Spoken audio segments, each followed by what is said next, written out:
in Indiana. A driver's dash cam records his commute when the pickup trucks move in front of him. Seems to annoy him.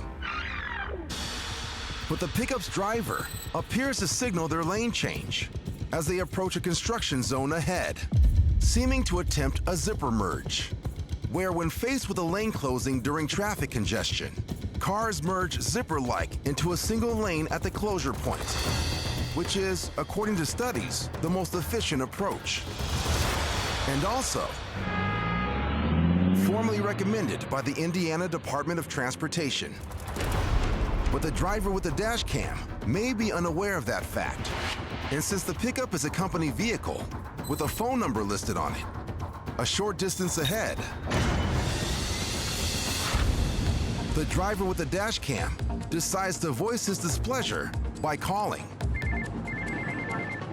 But what he doesn't know Hello?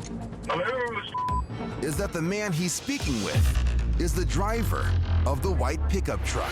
Hi, one of your drivers just ran me off the road. Yeah, that would actually be me that just did. I did not run you off the road. You did. There was cones in the way, Yes, and you knew that just, they were there, you knew they and were you there. pulled up beside me so I couldn't get over. Well, you shouldn't have gotten in that lane. You should have looked at the signs that say, hey, look, the road's closing. You need to stay in this lane. You got out of your lane. Okay, but you I also was have to give in room, my lane. my friend. I was in my lane. You could have hit the brakes. You and have got to give behind me. room, my friend. You had plenty of room. Law. When you have a road that lane that When someone changes, is already it runs in back the proper over. lane, It is the law. when someone is already in the Know proper your lane, law. I know my law. And that's when the sparring I will find No, your you business. don't. I Dumbass. will find your business. comes to a head.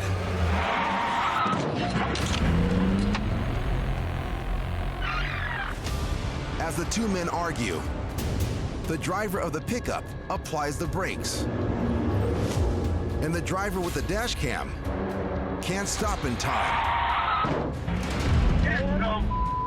That is recorded, my friend. So, what we're gonna do now is call 911, and they will deal with it. So, yeah. My lord, dude. You are ridiculous. Police arrive to take statements from both drivers. And according to the crash report, they review the dash cam footage and determine the driver of the truck attempted to brake check the driver with the dash cam. Which, in an ironic twist, happens to be an illegal action in Indiana. But regardless, hopefully a lesson learned for both drivers. Legality aside, courtesy on the road benefits everyone. And debating the finer points of that One of your drivers just ran me off the road. is best left Know your law. off the road. My lord, dude. It's morning rush hour in Woodward, Oklahoma. Lainey Kepler is riding her motorcycle to work. I was headed to work that day and very upset that I got stuck at a red light because I was running late. But Lainey's lateness is about to be the furthest thing from her mind because of something she hasn't even noticed yet. A tiny kitten in the middle of the intersection.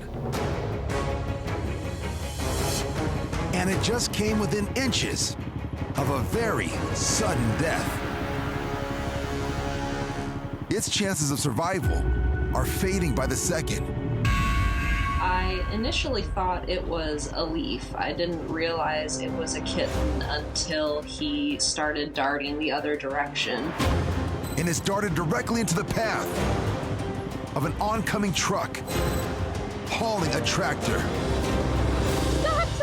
When the large truck with the trailer drove by, there was an absolute fraction of a second where it was pure terror. I knew I had to do something. Lainey springs into action. Stop! Putting her own life on the line, as she does.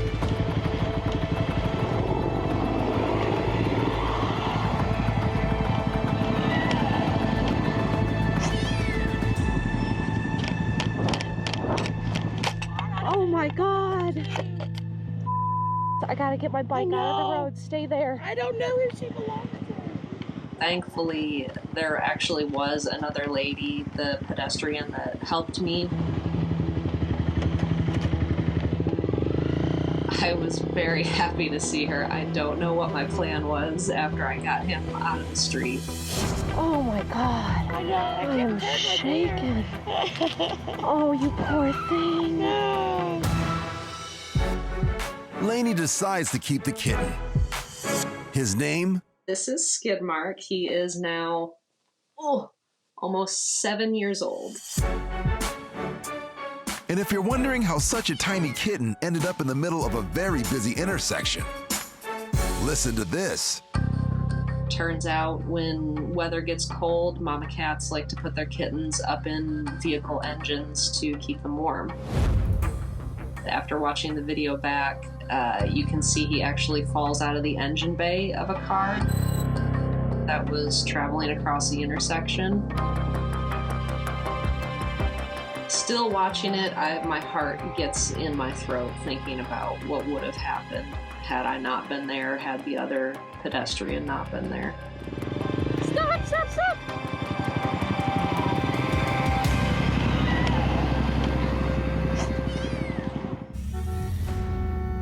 In Bethlehem, Pennsylvania, rainy weather has slowed traffic to a crawl, Traffic is like so which appears to be testing one driver's patience.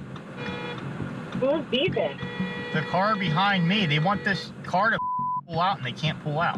The man with the dash cam is referring to the driver behind him, who is apparently not happy with this SUV and decides to cut in line, You suck.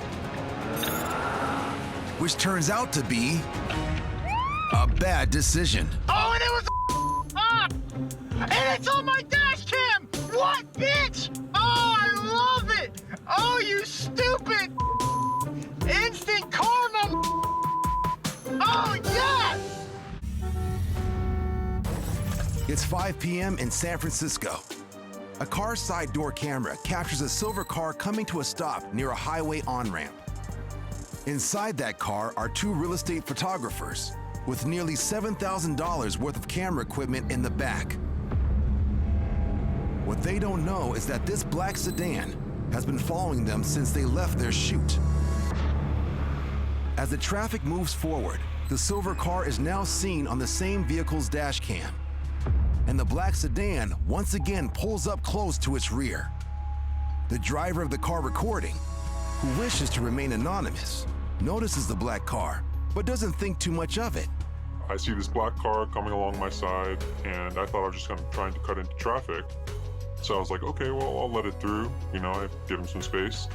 And then I see him cut in front of me as expected. What happens next is anything but expected.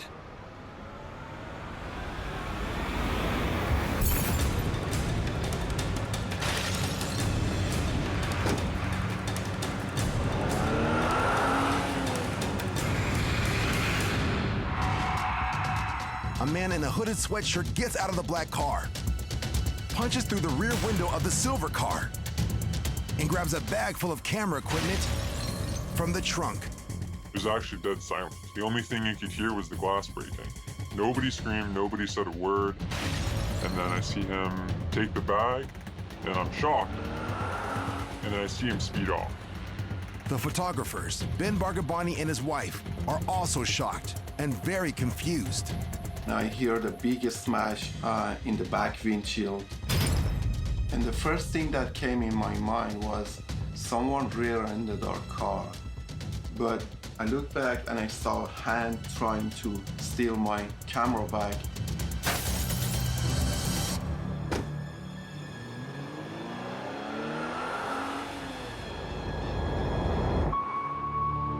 I didn't even know, from which direction they escaped.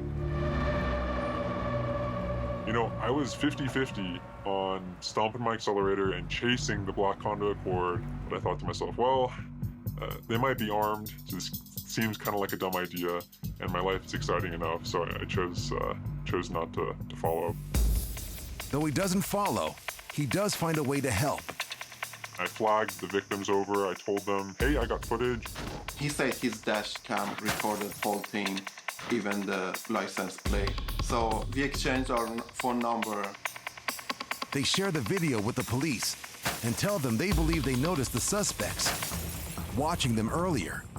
My wife saw them in front of the house that we were shooting, and she believes that they targeted us from in front of the house. Despite the video evidence, as of this broadcast, the suspects have not been found. But the story does have a silver lining. So the night of, I pulled the video from my hard drive. I tweeted what happened.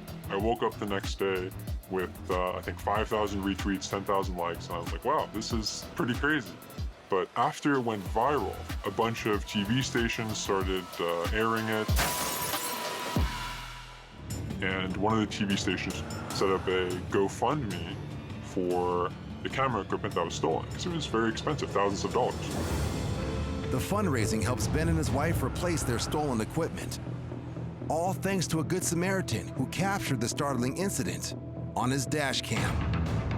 He's a kind person, and he did take the risk to pull over and help me and to share my story. They were extremely nice.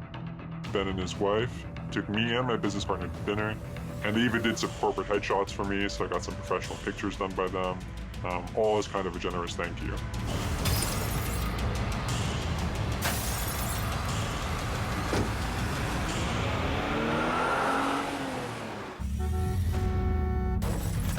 When competing with others for limited parking, be careful of who you offend. Their wrath could have very serious consequences. At a clinic in Baton Rouge, Louisiana, the cameras on Amanda Aubin's car record as she searches for a spot in the very crowded parking lot. After minutes of circling, Amanda finally sees a spot open up and starts to pull in. Just as another driver in a red car seems prepared to do the same. I approached the spot that I was going to pull into when I saw a car backing out of it. Now, I didn't see the other person waiting at the time. I assumed maybe we just pulled up at the same time. But since I was on the right side, I went ahead and pulled into that spot. But the other driver pulls in behind Amanda and waits. I thought it was pretty weird that she just pulled up directly behind me, but I tried not to think too much behind it. I did watch her through the camera in the back of my car just to see what was up. The other driver gets out and seems to complain to someone else about having lost the spot. I noticed when she was talking to that person, her fist was clenched pretty tightly, and you could tell she was pretty tense and probably upset.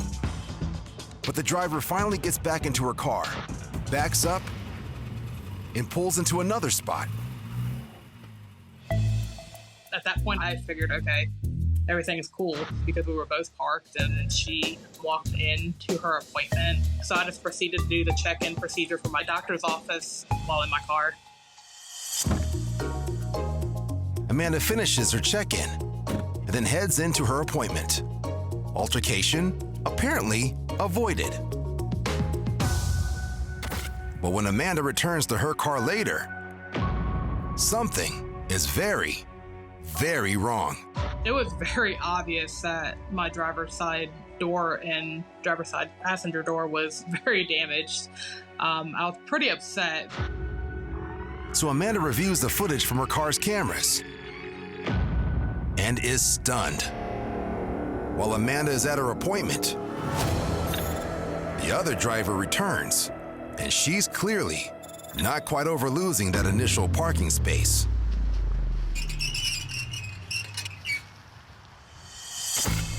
The woman drags her keys across the side of Amanda's car, leaving a serious mark. She then returns moments later to key some more.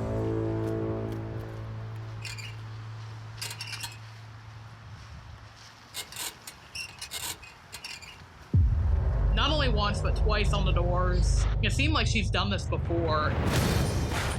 Amanda brings the video to the police, and the keyer gets her just desserts. We did get a copy of the police report, and she was arrested and charged. And I was recently paid retribution as well. The woman is charged with simple criminal damage to property, and she must pay retribution in the amount of $1,500, which certainly helped ease Amanda's bad feelings about the whole incident. In the end, my car was fixed. Nobody was hurt. I'm glad she was caught, and hopefully she learned a valuable lesson, especially being blasted on news sites and TV. I mean, she got what she deserved. So in the end, I'm not even mad anymore. It's done.